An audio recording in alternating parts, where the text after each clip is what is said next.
ملک بھر میں تمام تعلیمی ادارے 31 مئی تک بند رکھنے کا فیصلہ۔ وفاقی وزیر اسد عمر کہتے ہیں تمام سیاسی جماعتیں مل کر کام کر رہی ہیں، کل دیکھیں گے کہ ٹرانسپورٹیشن میں کیا مشکلات پیش آ رہی ہیں۔ ملک میں آٹے کی بالکل قلت نہیں، وزیر اعظم 1-2 روز میں مزید 2 بڑے اعلانات کرنے جا رہے ہیں۔ رضاکاروں اور مالی امداد کے حوالے سے اعلانات کیے جائیں گے۔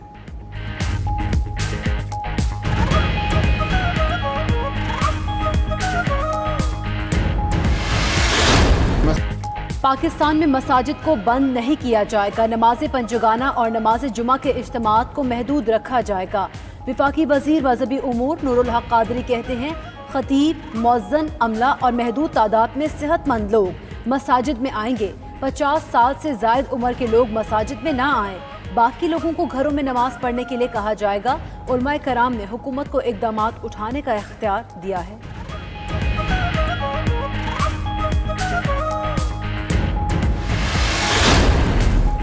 علماء کرام کی عوام کو گھروں میں نمازیں ادا کرنے کی تلقین۔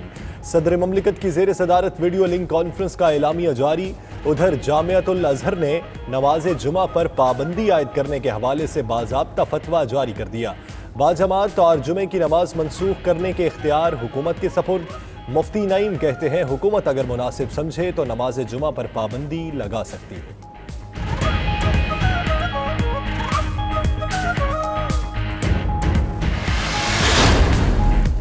سعودی حکومت نے پاکستان کو حج معاہدے کرنے سے روک دیا۔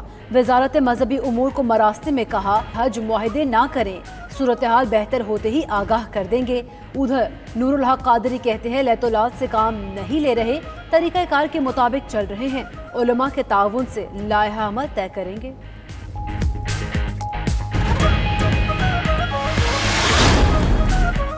مشیر خزانہ ڈاکٹر عبدالحفیظ شیخ کو کابینہ کی توانائی کمیٹی کی سربراہی سے ہٹا دیا گیا۔ وفاقی وزیر منصوبہ بندی و ترقیات اسد عمر کابینہ کمیٹی برائے توانائی کے نئے چیئرمین ہوں گے۔ مشیر خزانہ کابینہ کی توانائی کمیٹی کے ممبر رہیں گے۔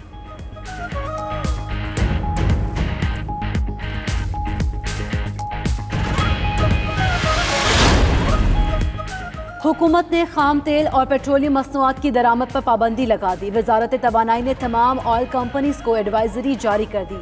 اپریل کے درآمدی معاہدے منسوخ کرنے کی ہدایت۔ ایڈوائزری کے مطابق پیٹرولیم مصنوعات کی کھپت میں کمی ہوئی ہے۔ آئل ریفائنریز مقامی خام تیل سے مصنوعات تیار کریں۔ حکومت کا قطر سے LNG کی درآمد روکنے پر بھی غور۔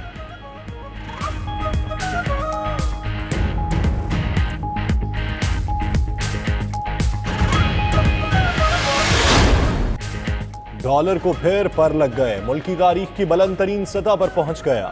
انٹر بینک مارکیٹ پر ڈالر 4 روپے 53 پیسے مہنگا، قیمت 166 روپے 13 پیسے ہو گئی۔ 3 دن میں ڈالر 7 روپے 46 پیسے مہنگا ہو چکا۔ وزیر اعظم کا ڈالر کی بڑھتی قیمت اور ذخیرہ اندوزی کا نوٹس، اسٹیٹ بینک نے انکوائری شروع کر دی۔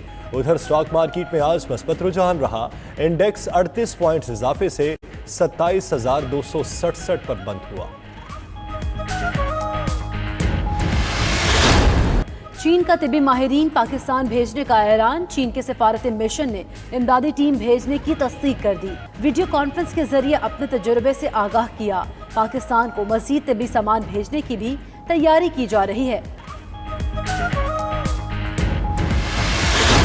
کوئٹہ کا دیگر تمام اضلاع سے رابطہ منقطع کرنے کا فیصلہ۔ بھارا کہو کو 3 دن بعد جزوی طور پر کھول دیا گیا۔ ادھر سندھ حکومت کا شہریوں کی نقل و حرکت روکنے کے لیے انتہائی اقدامات کا فیصلہ۔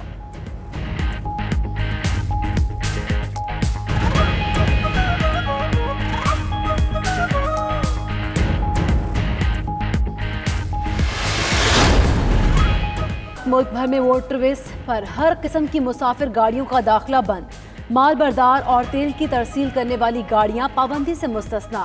ضروری اشیاء خورونوش والی گاڑیوں کو بھی کم سے کم عملے کے ساتھ سفر کی اجازت ہوگی۔ نجی گاڑیوں کو زیادہ سے زیادہ 2 افراد کے ساتھ سفر کرنے کی تسلی بخش وجہ بتانی ہوگی۔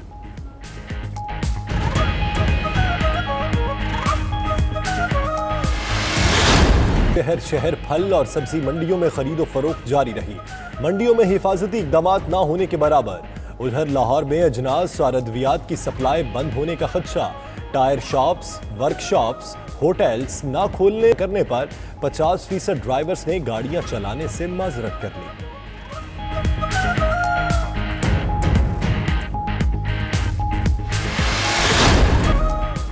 इस्लामाबाद और कराची समेत मुल्क के मुख्तलिफ इलाकों में बारिश। मुल्तान समेत जनूबी पंजाब में बादल खुलकर बरसे। थरपारकर, हैदराबाद, डेरा बुगटी में भी बारिश हुई।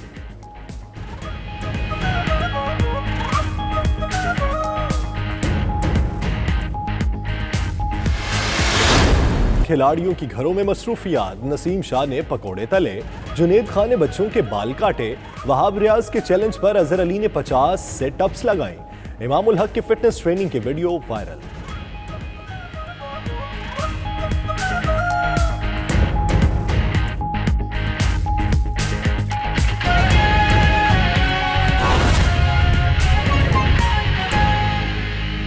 यूएई या इंग्लैंड या अमेरिका, उनकी इकोनॉमीज अगर कमजोर होंगी तो ये रेमिटेंसेस में भी कमी आ सकती है।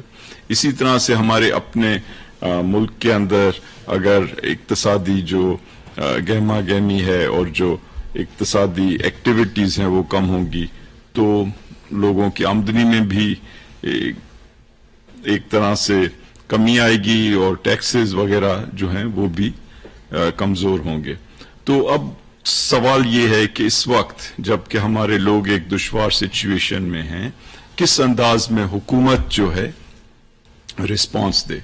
तो हुकूमत, आपको पता है, हमारा एक आईनी निज़ाम है जिसमें सूबों की बड़ी अहमियत है और कई फैसले हैं जो वो खुद लेते हैं, लेकिन वफाक और सूबों की हुकूमतें इस वक्त मिल के चल रही हैं और कोशिश ये हो रही है कि पाकिस्तान के अंदर एक यूनाइटेड जो है स्ट्रेटजी हो। इस सिलसिले में इस वक्त जो प्रोग्राम जिसकी तफसील मैं बताने जा रहा हूं, जो कल prime minister of Pakistan Imran Khan साहब ने पेश किया, उसके जो बुनियादी जो नुक्ते हैं वो मैं आपके सामने दोबारा रखूंगा और साथ ही साथ आपके सवालों के जवाब दूंगा। तो जो मोटी मोटी चीजें हैं इस प्रोग्राम की, ये तकरीबन 1 या सवा ट्रिलियन यानी 1.25 खरब रुपए का टोटल जो है पैकेज है। और इसके जो बुनियादी नुकात हैं वो ये हैं।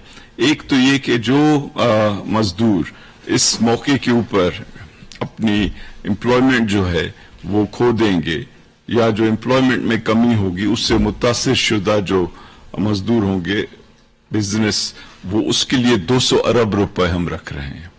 और ये किस तरह से दिए जाएंगे, ये बिजनेस कम्युनिटी और सूबाई हुकूमतों की मुशावरत से आइडेंटिफाई करके इनको पहुंचाए जाएंगे ये पैसे। जी, ये 200 बिलियन जो हैं ये वफाक देगा। इसके अलावा अगर सूबाई हुकूमतें भी देंगी तो इसमें मजीद इजाफा होगा। फिर एक्सपोर्ट इंडस्ट्री जो है उसके लिए हमने, हमारी ख्वाहिश ये है कि उनके हाथ में जल्द से जल्द पैसे पहुंचे, या जो अंग्रेजी में लिक्विडिटी कही जाती है, ताकि वो उनका जो है काम बिल्कुल ही न रुक जाए। और इसके लिए हमने फैसला किया है कि हम 100 अरब रुपए के उनको टैक्स रिफंड्स फौरी तौर पे देंगे। तीसरी चीज ये कि जो छोटे बिजनेस हैं जिनको एसएमईज कहा जाता है, और एग्रीकल्चर सेक्टर के अंदर हम कोशिश करेंगे कि 100 अरब रुपए उनके जो एक्टिविटीज हैं और उनके जो काम हैं उनको बढ़ाने के लिए दिए जाएं। इसमें जो एग्रीकल्चर का सेक्टर है, ज़राअत का, उसमें कोशिश ये होगी कि फर्टिलाइजर की कीमत भी कम की जाए और उनको दूसरे तरीकों से भी सब्सिडाइज किया जाए। और जो स्मॉल यानी छोटे कारखाने हैं या छोटे बिजनेसेस हैं, उनको इंटरेस्ट और प्रिंसिपल जो बैंकों के पास ड्यू है उसमें उनको वक्फा दिया जाए और उनको कमर्शियल यानी लोन दिए जाएं जो कि बहुत आसान शराइत के ऊपर हों। चौथी चीज जो हम कर रहे हैं कि जो भी मुतासिर शुदा लोग हैं या जो लोग वैसे भी इक्तिसादी तौर पे कमजोर हैं, उसमें 1 करोड़ 20 लाख खानदानों को हम इस वक्त जो है मॉनेटरी या माली इमदाद देने जा रहे हैं। इस वक्त पाकिस्तान में तकरीबन कोई 50 लाख लोगों को ये इमदाद दी जा रही है, तो हम 70 लाख मजीद लोगों को ये इमदाद देने जा रहे हैं, और ये जो है 3,000 रुपए माहाना होगी 4 महीने के लिए। तो इसका जो टोटल अमाउंट बनेगा वो तकरीबन 150 अरब रुपए बनेगा।